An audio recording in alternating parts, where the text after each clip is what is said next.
भारत की सीमाओं पर इस वक्त एक ऐसा तगड़ा और महा ऑपरेशन चल रहा है जिसने सीधे तौर पर पड़ोसी देश की रातों की नींद उड़ा दी है। भारत लगातार सीमा पार से आने वाले अवैध घुसपैठियों पर ऐसा फौलादी एक्शन ले रहा है जिसके बाद बांग्लादेश की सरकार और वहां की सेना पूरी तरह से घबराई हुई है। भारत के सख्त तेवर और धुआंधार धरपकड़ देखकर बांग्लादेश ने समझ लिया है कि अब आंखें चुराने या बहानेबाजी करने से काम नहीं चलेगा और उन्होंने भारत के सामने टेबल पर बैठकर बात करने में ही अपनी भलाई समझी है। इसी भारी बेचैनी और कूटनीतिक दबाव के बीच भारत की राजधानी नई दिल्ली में सीमा सुरक्षा बल यानी कि बीएसएफ और बॉर्डर गार्ड बांग्लादेश के शीर्ष अधिकारियों के बीच सबसे धमाकेदार और हाई वोल्टेज मीटिंग होने जा रही है। ये कोई आम शिष्टाचार की मुलाकात नहीं है, बल्कि एक ऐसा आमना सामना है जिस पर देश की सुरक्षा का पूरा भविष्य टिका है। लेकिन सबसे बड़ा सवाल यह है कि क्या इस मीटिंग के तुरंत बाद ऐसा क्या होने वाला है जो बॉर्डर का पूरा गणित बदल देगा?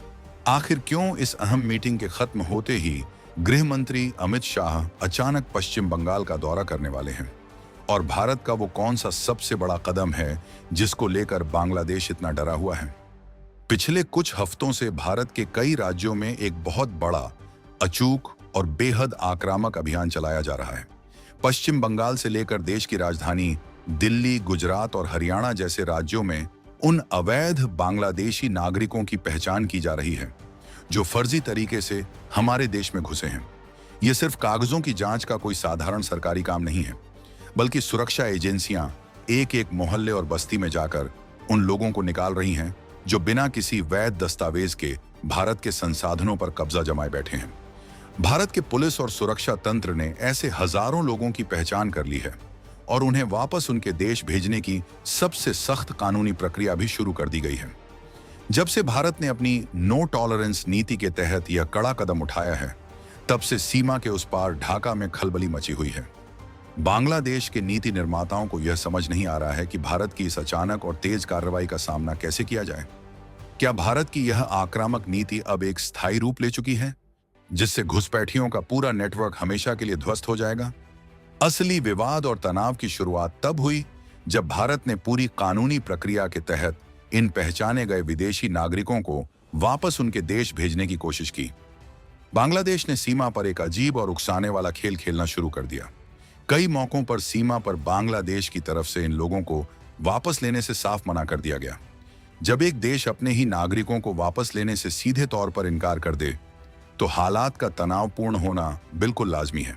हाल ही में कुछ सीमावर्ती इलाकों में ऐसी हैरान करने वाली घटनाएं भी सामने आईं, जहां लोग खुद भारत से वापस बांग्लादेश जाने की कोशिश कर रहे थे, लेकिन खुद बांग्लादेश के बॉर्डर गार्ड्स ने उन्हें अपनी ही सीमा में घुसने से रोक दिया।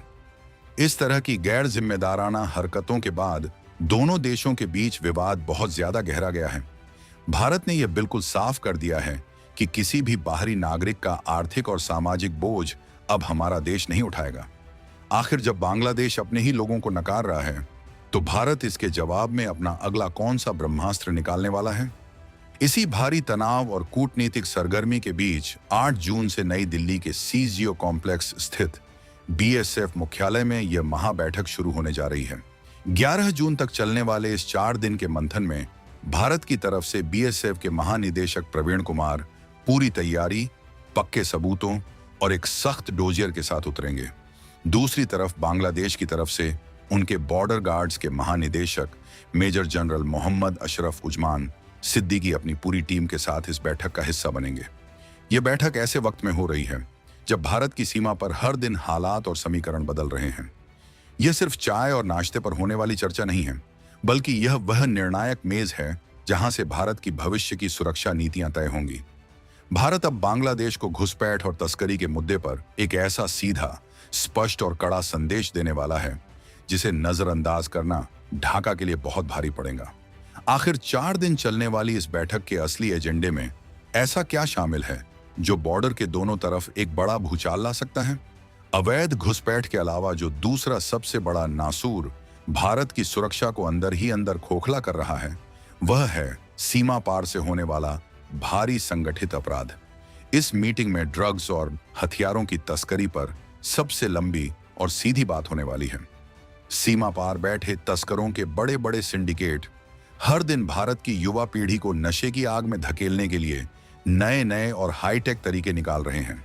इसके साथ ही देश विरोधी ताकतों को विदेशी हथियार सप्लाई करने का जो नेटवर्क अंधेरे में चल रहा है, भारत अब उस नेटवर्क की जड़ें पूरी तरह से काटने की तैयारी कर चुका है। बीएसएफ के पास उन सभी खुफिया रास्तों, तस्करों के असली नामों और उनके गुप्त ठिकानों की पूरी लिस्ट मौजूद है, जिसे इस बैठक में बिना किसी लाख लपेट के बांग्लादेश के सामने टेबल पर रखा जाएगा। भारत का रुख एकदम साफ है कि अगर बांग्लादेश की जमीन से भारत में नशा और हथियार आ रहा है, तो इसकी पूरी जिम्मेदारी उन्हें लेनी ही होगी। क्या इस बार की बैठक में इन खतरनाक सिंडिकेट्स का हमेशा के लिए सफाया करने की कोई ठोस और अचूक रणनीति बन पाएगी? तस्करी का यह घिनौना खेल सिर्फ ड्रग्स और हथियारों तक ही सीमित नहीं है। जाली नोटों का एक बहुत बड़ा जंजाल भी इसी खुली सीमा के जरिए भारत की मजबूत अर्थव्यवस्था में धकेला जा रहा है। नकली नोटों के जरिए भारत के बाजारों को अस्थिर करने की जो साजिश रची जा रही है, वह किसी बहुत बड़े और गहरे हमले से कम नहीं है। इसके अलावा मानव तस्करी एक ऐसा गंभीर अपराध है जिसने देश की सुरक्षा एजेंसियों की रातों की नींद उड़ा रखी है। गरीब और मासूम लोगों को रोजगार का झूठा झांसा देकर बॉर्डर पार कराया जाता है और फिर उन्हें एक ऐसी अंधेरी दुनिया में धकेल दिया जाता है जहां से वापसी नामुमकिन होती है। भारत और बांग्लादेश के अधिकारी इस बैठक में इन काले कारनामों पर तुरंत रोक लगाने के तरीकों और एक नए एक्शन प्लान पर बहुत ही गहराई से बात करेंगे। भारत इस मुद्दे पर अब किसी भी तरह की ढिलाई या बहानेबाजी बर्दाश्त करने के मूड में बिल्कुल नहीं है। जब दोनों देशों के शीर्ष अधिकारी आमने सामने होंगे, तो मानव तस्करी के इन मास्टरमाइंड्स का पर्दाफाश किस तरह से किया जाएगा? इस हाई वोल्टेज बैठक का तापमान तब और ज्यादा बढ़ जाएगा जब भारत सीधे तौर पर अपने जवानों पर होने वाले हमलों का मुद्दा उठाएगा। पिछले कुछ सालों में हमने कई बार यह दर्दनाक वाकया देखा है कि जब भी बीएसएफ के बहादुर जवान सीमा पर किसी तस्करी या घुसपैठ को बहादुरी से रोकने की कोशिश करते हैं, तो सीमा पार से उन पर अचानक जानलेवा हमला कर दिया जाता है। ये हमले कोई इत्तेफाक नहीं होते, बल्कि पूरी तरह से सुनियोजित होते हैं, जिनका इकलौता मकसद सीमा पर तैनात सुरक्षा बलों का मनोबल गिराना होता है। लेकिन भारत ने अब पूरे जोश के साथ यह तय कर लिया है कि अपने वीर जवानों की सुरक्षा और उनके सम्मान के साथ कोई भी समझौता नहीं होगा।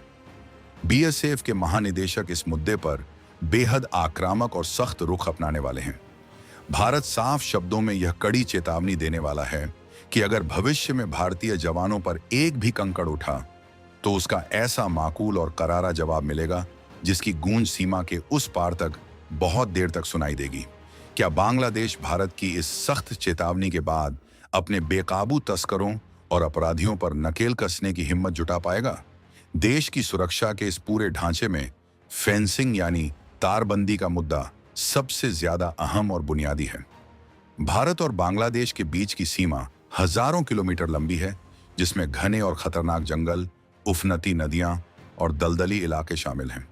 इन्हीं जटिल और मुश्किल भौगोलिक परिस्थितियों का फायदा उठाकर घुसपैठिए और तस्कर भारत में दाखिल होने का रास्ता बनाते हैं।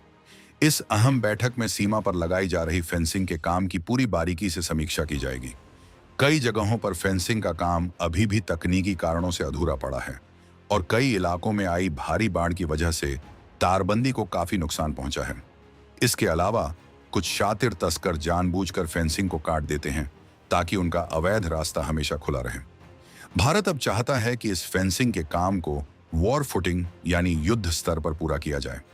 दोनों देश इस बात पर गहन चर्चा करेंगे कि रुके हुए काम को बिना किसी अड़चन के तेजी से कैसे खत्म किया जाए और सीमा को पूरी तरह से अभेद्य कैसे बनाया जाए।